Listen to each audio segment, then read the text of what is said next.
All right, Julie DeLuca Collins, thank you so much for being on the Positioning to Profit podcast. I'm so happy to have you here. And before we got started, I mildly scoped you I stalked you a little bit. And I was like, oh my gosh, you have such a great background. The first of which, please tell people a little bit about you, what you do, the value that you bring to the world. But then I have a really good kind of a segue that we can go into. Perfect. Well, I am a business and life strategy coach. I am a Tiny Habits certified coach, but most of all, podcaster and wife to hashtag handsome hot husband Daniel, who has. Excellent. And that is exactly the segue. I also was in the corporate world for 18 years, and it's just such an interesting trajectory to go from employee to entrepreneur. And just a really quick take. I know that your sweet spot is tiny habits and confidence. How much of that do you see play into having the need to increase your confidence, increase your tiny habits as an entrepreneur? Did you see a clear thing where it's like apples and oranges between being an employee and an entrepreneur? So, for me, I would say that I've been an entrepreneur at heart my whole life. My first side gig, side hustle, if you may, was at 12 years old. I used to get off the bus and go to my mom's office because we lived around the corner from where her office was. And I would go in and ask people if they had any errands that they wanted. And I would go and run their errands. I'm going to date myself. At that time, people would want someone to go get their coffee or their pack of cigarettes or pick up their dry cleaning or prescription. And I would go and I would pay with cash, because most people gave me cash. And then I would just, my commission would be whatever left over. And if they chose to give me a tip above that. So that was my first side hustle. And I have to say that as I started, I didn't start in corporate America. I started as a teacher, but I knew that I wanted more. And what I do today is directly related to confidence, because I was lucky enough to be brought up in a household where people believed in me and breathed belief into me. And there's a lot of times in which, there's an intersection of your confidence, of people believing in you, extroversion, the stars aligning. But what I found in my corporate career is that the higher I went up in my corporate career, that there weren't a lot of women, number one. Yep. Number two, there weren't a lot of Latinas. Mm-hmm. And I just felt like there's got to be a reason why. And it's not that I have it all together, and it's not that I am better than somebody else. But one thing that I found is that habits are the things that kept me going. When I didn't feel successful, when I didn't feel confident, when I didn't know what I was doing, the fact that I had a habit of continuing to show up, continuing to do the thing, is the thing that continued to propel me forward and move me ahead. So habits, I know that had something that really played a strong part in part of my success, not all of it, but also allowed me that once I started to see that I was doing the thing, and maybe I was a beginner and then I got better. And then the more that I did that, the more confident I would feel. And then I would come back to learn some more and keep doing the thing. So it's all interrelated. And what I found is that I wanted to be able to be that mirror of confidence to somebody else, because we are the last ones that are going to notice what we're good at, say what we can do, believe in ourselves. We typically tend to look in the mirror and point out everything that we're not yet. And we're going to have that comparisonitis to other people and really measure ourselves by the gifts and talents that somebody else had without giving ourselves credit for what we're capable of. And that's one of the reasons why that intersection was so important to me.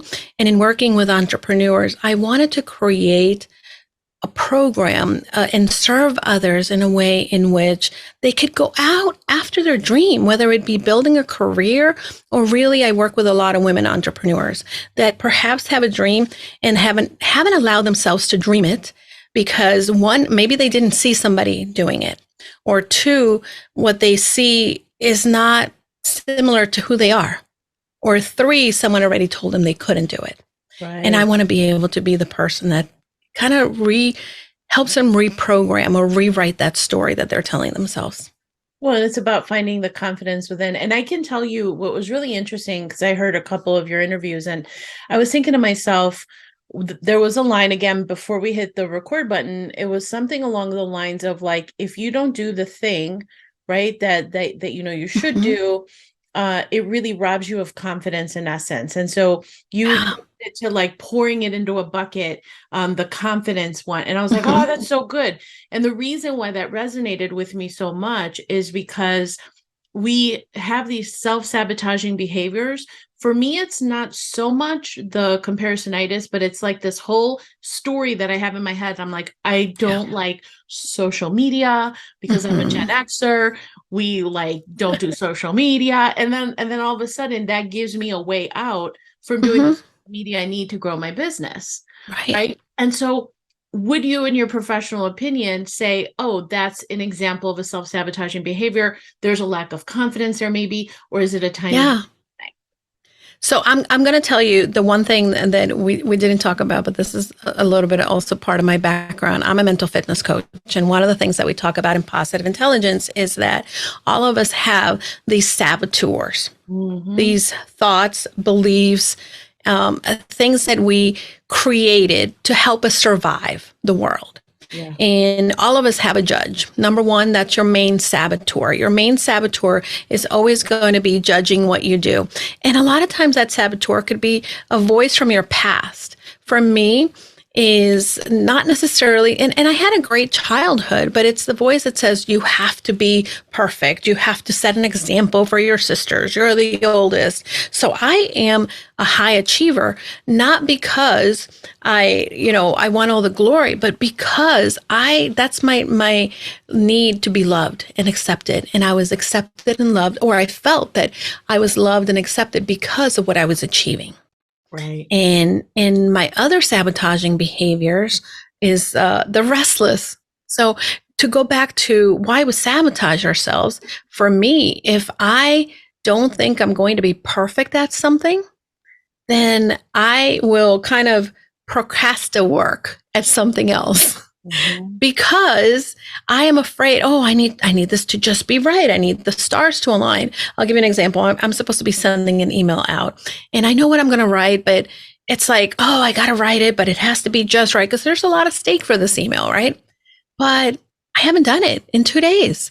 However, guess what? I do have a habit. My habit is that at certain time of the day, I set time aside for these type of tasks, for content creation, and I had to start, and that's my habit, right? When this happens, I do this, and I go in and do it. So it allows you to overcome your sabotaging thoughts, your sabotaging behaviors, if you have the habits that create the space where that's what you do. It's just automatic because your brain wants to automate behavior. That's what your brain is doing. A behavior happens when you have the desire to do it, when you have the motivation to do it, and the ability. Now, most of the time when we're trying to create a new behavior or a new habit, we cannot rely on motivation. Because if the task is hard, motivation goes away. Right. And that's what happens January 1st, right?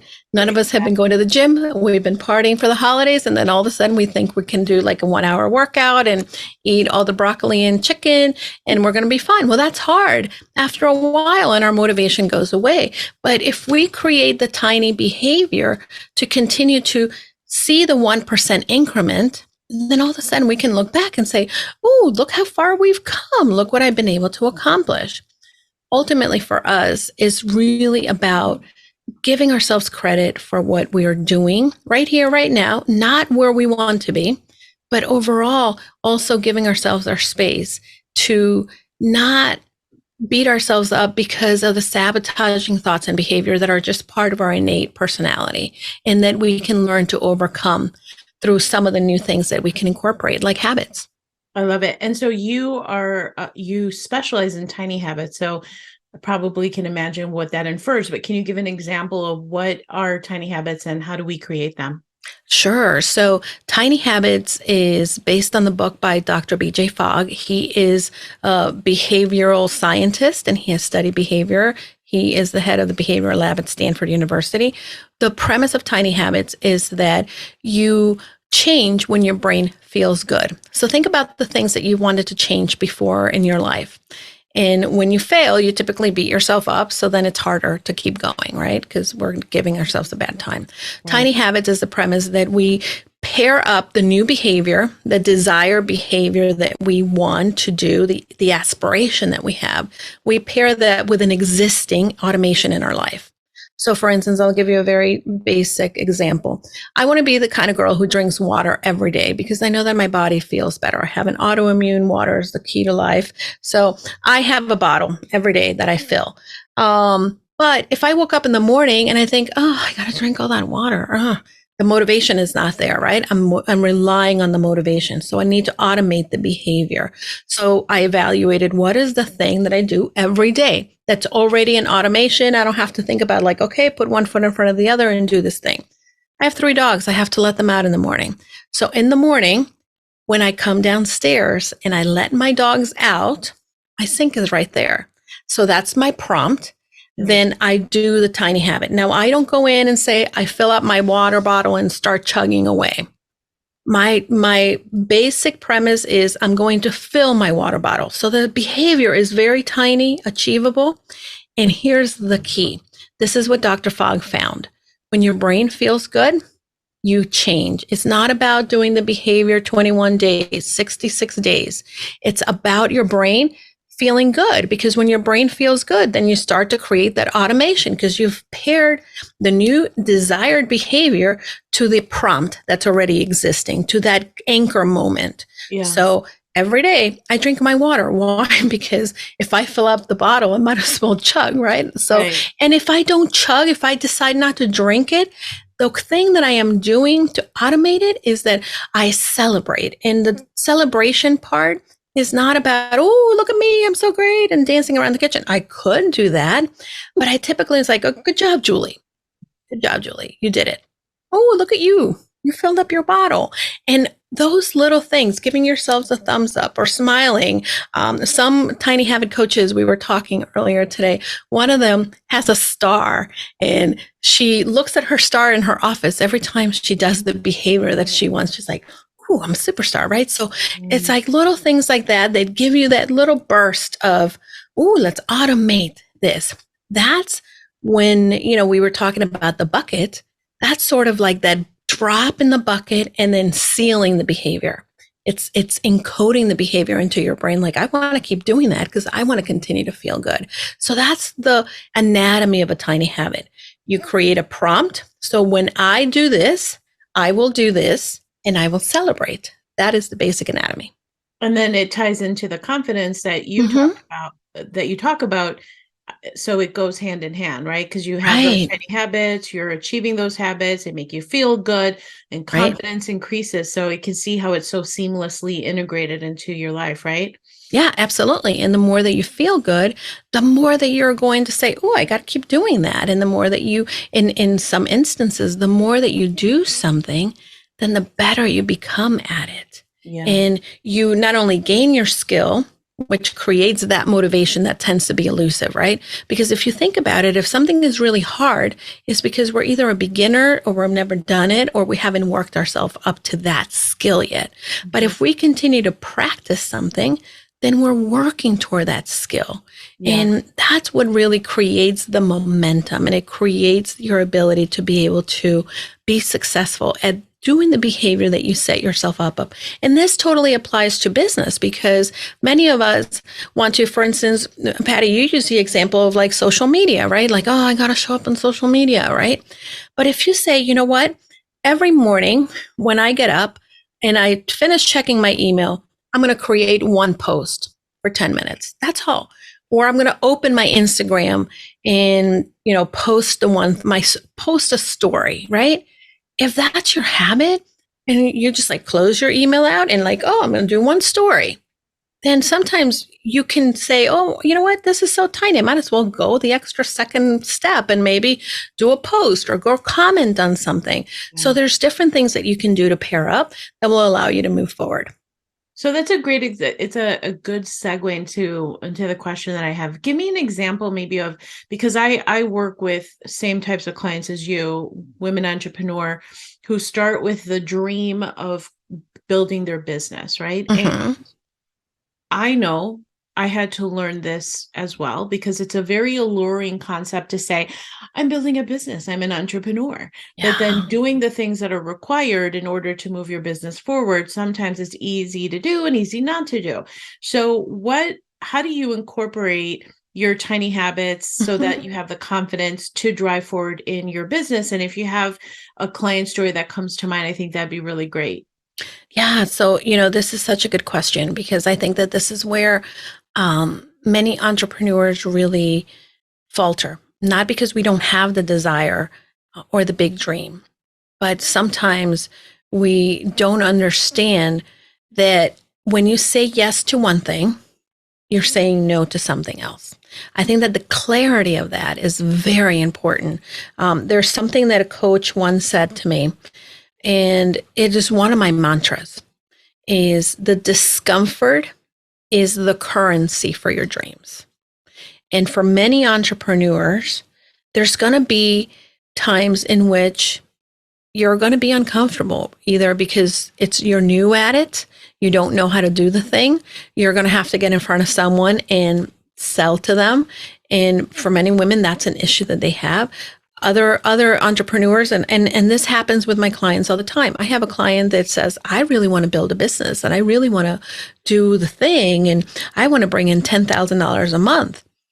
But the reality is that she's going to have to say no to something else, right?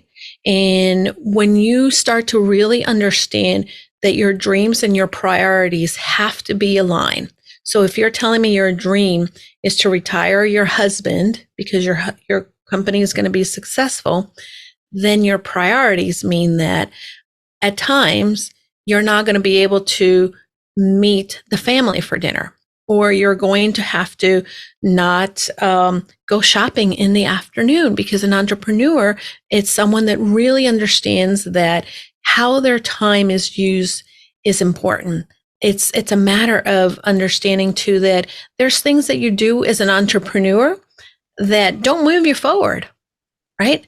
For instance, you can decide you're going to work on your social media for an hour, but that doesn't mean that you're actually meeting potential clients or telling people about what you do. So it's important to really be able to know what activities are the ones that you should be focusing on. And this is what Tiny Habits can also help you do, is to create the anchor moments to do the activities that are required to be done in your business. I had a really great conversation with a client of mine around that because as moms who are entrepreneurs, there's this level of guilt where it doesn't matter if it's school age, teenagers, Mm-hmm. adult kids, there's always going to be something. And if you are a family focused person, we'll put our kids' needs and saying, well, I have this pressing thing. I have to do this for my kids or what have you, but I'm trying to build the business. And they're in Right. this constant struggle. And I finally had a conversation with one particular client, and I said, well, how much, so in the week, how much are you willing to commit to Mm-hmm. so that you have that clarity of those Yeah. time blocks and you can release the guilt that comes along with saying, Mm-hmm. oh, I'm building my business and I'm not with my kids. Right. So getting into the habit of, like, I learned this from Jim Rohn. On Sunday nights, I would plan my week and I'm just like, everything's color coded, everything. 100%. I know exactly what I have to do. And even in the environment, there's other times where people will say, okay, I'm doing my business or what have you, but they're on the kitchen table and they're over in the island and they're on a end table. Yes. No, you want to have your designated space that Mm-hmm. you're connecting the Yeah. activity with that presence that you have. So the Yeah. habit of So doing smart. that, those are the two things that I learned early on because I was doing that. I was like on the Yeah. side table and I was on my ottoman and I was like not taking it seriously. Oh, 100%. One of the pieces of advice my dad, for the most of my life and career, he was really a great mentor. There was one piece of advice he gave me when I moved to Connecticut from New York. I was going to be working from home 3 days a week. Mhm. And I was excited, like, oh, I get to work from home. Yay. Right. And he said, sweetie, I want you to dress every day. Now, this was 2010, no, 2012. Said dress for work as if you're going to work. And I thought, oh, what does he know?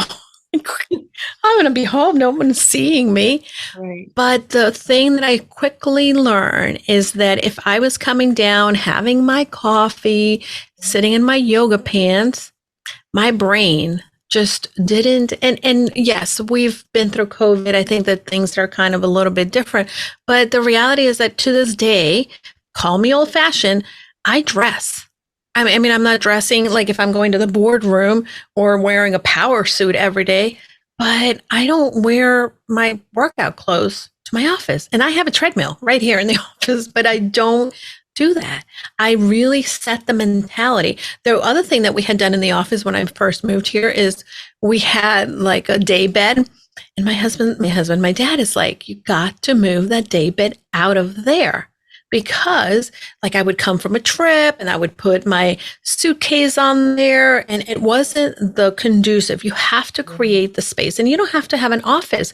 You can just say, this is my designated area and pull out, you can get like a mat for your dining room and then, you pull it out and you set it up in a way that it looks professional and then put it into a little box and pack it up when it's time to have dinner and use the dining room for something else, but allow yourself to create that space because in order for habits to take place, also you need to have the right location.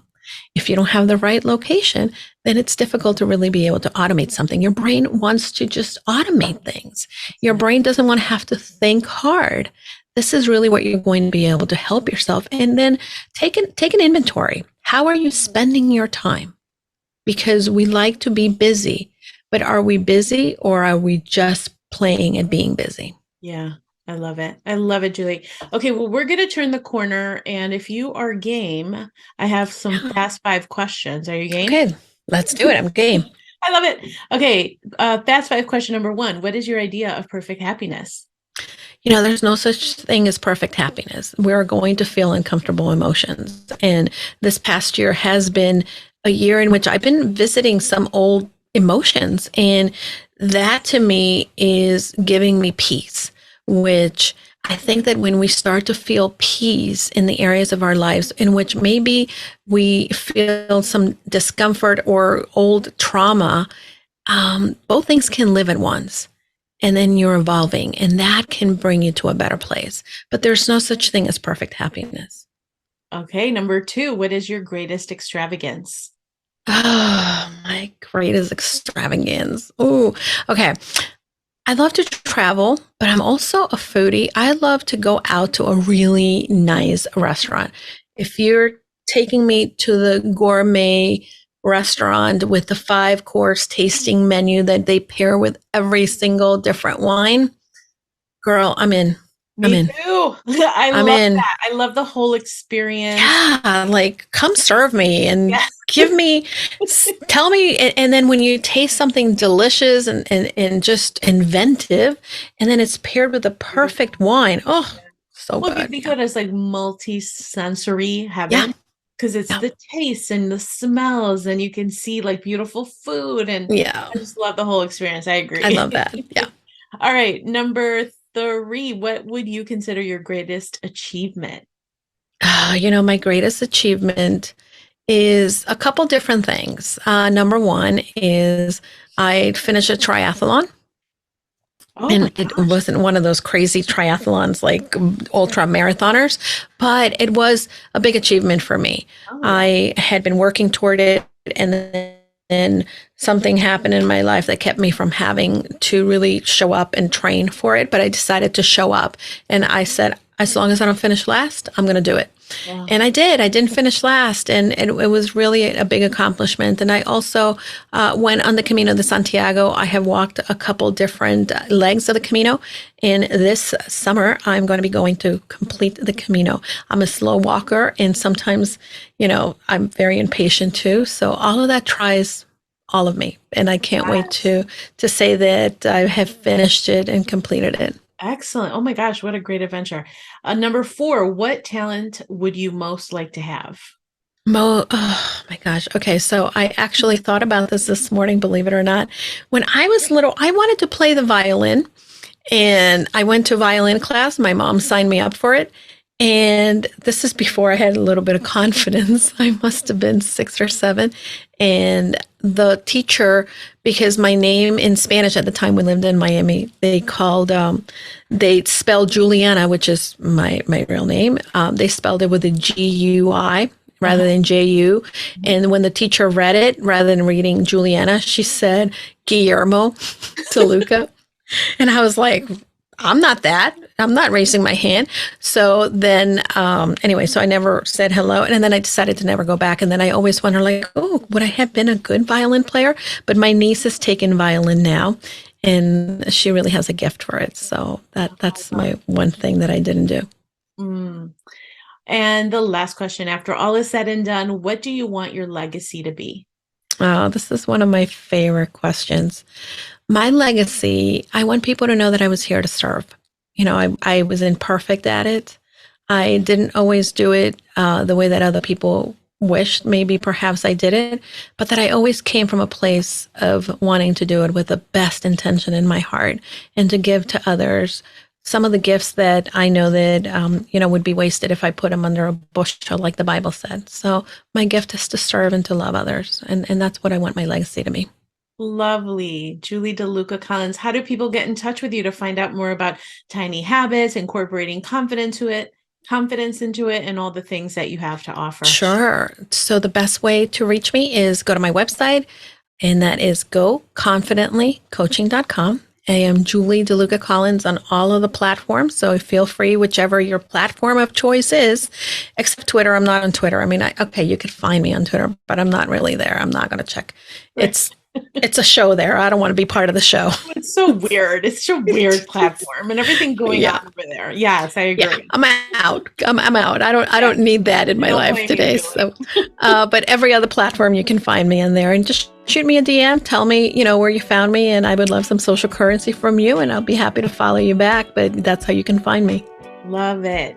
Love it. Thank you so much for being on the podcast. Appreciate you so much. Thank you for sharing your gifts. And I look forward to connecting with you again real soon. Yeah, absolutely. Patty, thank you so much for the opportunity to be here. And don't forget, go confidently in the direction of your dreams. Thank you.